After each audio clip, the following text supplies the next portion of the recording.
Go. Dapat diri ka dapat ningawon ko sa iyaha.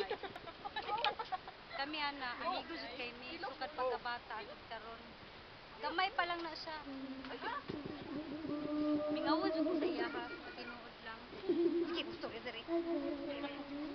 Ang ako lang masulti para kay Meg. Eulogy. Sayang pagpanaw. Sayang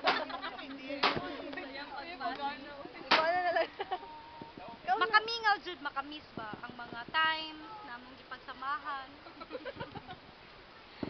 Sakit kayo na mo hahawa na sa karon. Pero ana jud ang life. Wala akong nag-expect na sa 13 ka book siya una ma-evict. Kaya akong gina-expect si Inoy.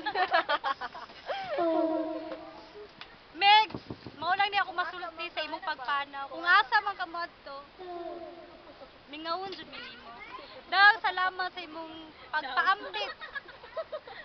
Sa imong karon sa